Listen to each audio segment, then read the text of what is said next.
Hey, welcome back to No Hype Beer Reviews. Unless it's your first time, then welcome. Please consider subscribing when you do. Hit the notification bell, get all the updates, then immediately go to wrong way. Heath's channel and check him out at 93 Lumber. I will add him, and it might be in the title, definitely be in the description box below. What's up, Keith? Not much. How are you? Good, man. Yeah, things are good. Things are good. Really excited for this one. As you know, I love all the Ralphii, however you pronounce it. Plural Ralphius, and I love Tawny Port, so I'm really excited for that. So yeah, the beer is courtesy of Keith. So Keith, thanks so much. Really appreciate it. You're welcome. Anything you want to say before we open it and start talking about the beer? Did they have a port one last year? Did I give that to you? Did I have it? I don't remember. I think they've at least done a port one before, or port was part of the process. Like maybe it was multiple barrels, and I don't remember specifically. Okay. Nope. Then I have nothing to say. All right, well, let's get into it then, man. Other than I'm excited. I'm super excited. What are these? 14.9, right? 14 point something. This one looks like it looks like a 9 or a 5. So yeah. 14. It's 14.9 or 5. That's my guess. Imperial style, aged for 1 year in Tawny Port wine barrel. Oh yeah. Great artwork. So much fun. The only complaint I have about Ralphius is they need to bring back the 8-ounce cans. It was nice because you gave me that what was it, salted caramel one, and it was nice having an even smaller format. But for aging, I do prefer aging. Not that I've been aging these in bottles, but anyway, yeah. Look off camera real quick. Yeah, so it's, what would you say, dark brown into black, or you think it's more one or the other? I forgot to turn my light on, so I don't have a light to hold it up to. But in here, it looks black. It looks very black. I think based on what I remember from the other ones, there is some brown in these. But yeah, it's dark. Even holding it up straight to the light, it's mostly black with a little bit of brown. It's more black than brown for sure, like easily, Got a little bit of head, like a mocha color. Yeah. Anything else about the look before we get into the aroma? Mine's like almost half a finger, I'd say, of head. Yeah, that's about what I have. Yeah. No. Let's into the aroma. Yeah. Let's do it.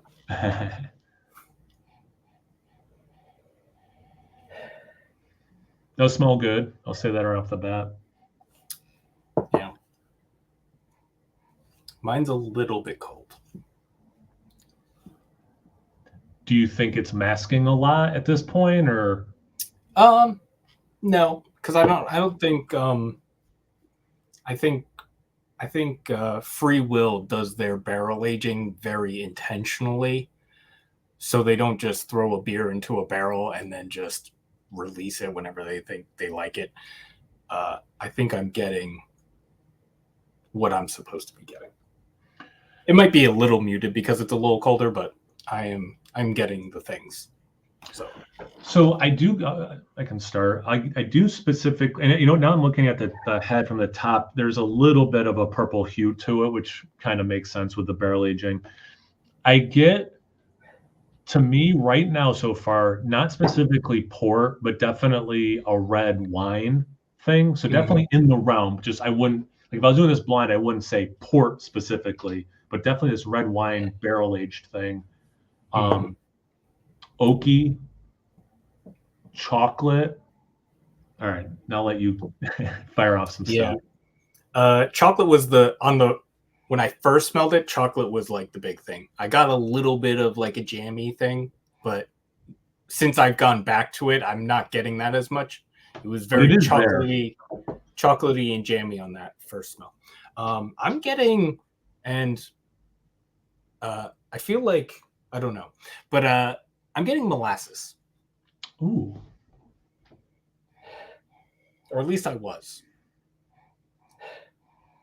No, I can totally see that. It doesn't go full like licorice or anything, but like where I'm getting the molasses, I get a hint of a licorice thing. But I don't think if someone hated licorice and likes beers like this, they'd be turned off. It's very faint, but to me, it's kind of interwoven. I think it's the same thing you're talking about. To me, it's like interwoven with this molasses thing. Yeah. And that's basically the only thing that I was getting that you didn't already say. So I do like your jammy thing. For me, it's definitely part of that red wine thing that I'm getting. And the more I smell it, I'm getting more specifically port. So I don't know if it's just opening up or I'm just noticing it or warm, like whatever it is. I do get port specifically now. Yeah, because I think it seems like the that molasses thing that I'm getting, it seems like it's coming from like the little bit of roastiness from the beer, plus that jamminess is creating that like kind of molasses thing, because it's not like super molasses or anything like that, but yeah. And yeah, the chocolate is more like dark chocolate. I wouldn't go coffee, but there is a nice roastiness to it. More than I'm getting like milk chocolate or something. Yeah. Yeah. Should we get into it? Let's do it. All right. Cheers. Thanks again, Keith. I really appreciate it. Right, wrong way. Cheers. We always like.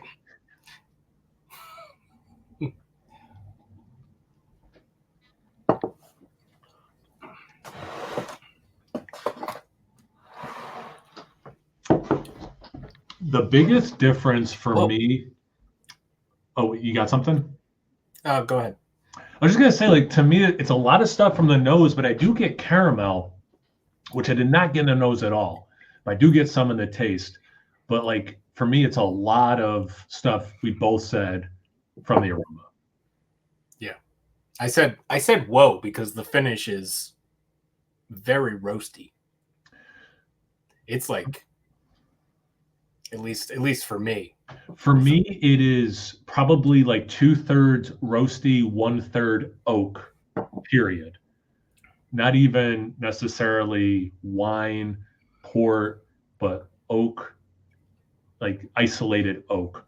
But it is majority this like roasty thing. Yeah.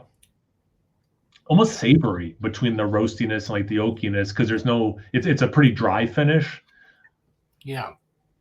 Almost kind of almost umami, almost. Almost, yeah. I agree with that.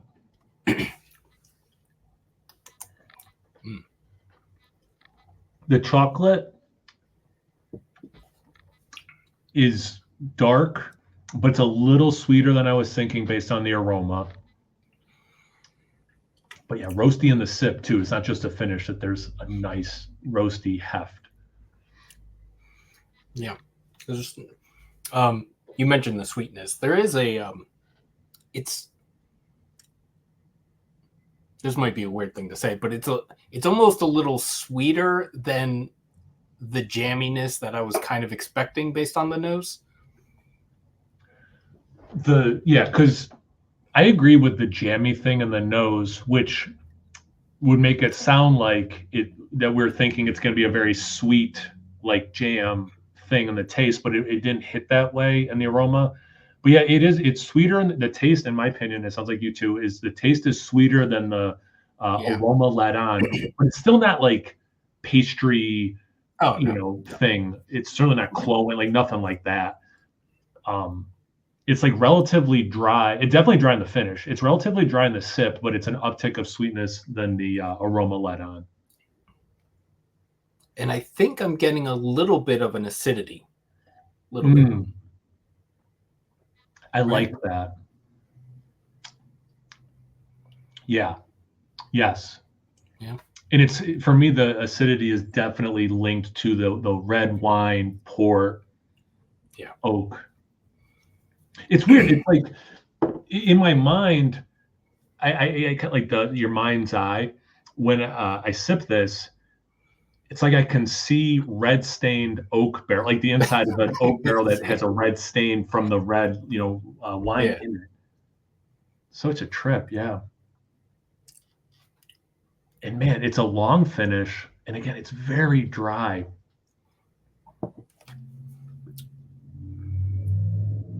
I like this a lot. How much port specifically do you get in it versus like red wine, like generic red wine? I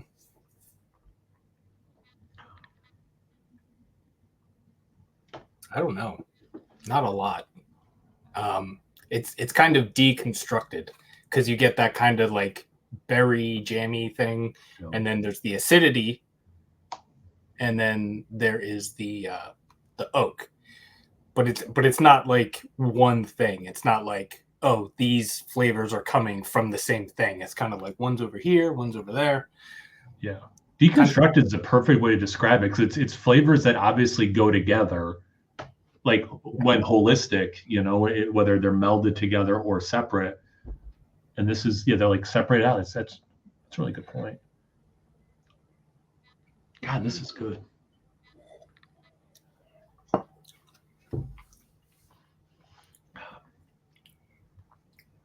So a sip of water did wash away the finish. Like I was just wondering, I'm like, it's such a strong, long, lingering finish. But then it's still there a little bit. Wow, yeah. I like that. Like a beer. Anything. I guess if I'm enjoying consuming something, it lingering is nice. Even though what's lingering is such a short list of things that the sip gives. It's still there. Right. It's still present and pleasant.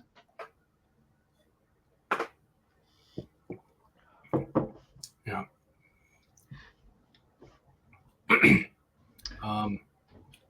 The mouthfeel is slightly disappointing. A little bit. It's a little thin. It's like since it's a little sweeter, it does come off like kind of syrupy, but not it's not that sweet, but yeah. Yeah, I don't disagree with that. It's a nice thing to me. Oh, go ahead. But I was just saying it's a nice mouthfeel. It's just a little disappointing. To me, the biggest thing is flavors, right? Like, just does it taste good? Does it not taste good? Does it like something like this because so often in beer reviews, it's like this taste is similar to grapefruit rind or whatever, but it's not actually grapefruit rind. So what's kind of cool about this one is it does have the port barrel. So like you are getting a real thing, and then you can kind of discuss how much of that real thing is coming through. And then there's still a normal beer review of like, there's no chocolate in this, but here's how. So like flavor dominates my interest in a beer, dinner, whatever. But you're right, like a little bit more mouthfeel, viscosity, something would be nice, but I'm not super mad about it either, Right. Yeah. Yeah.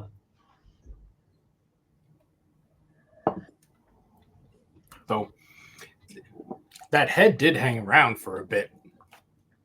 Yeah. So it is a little surprising that it's not.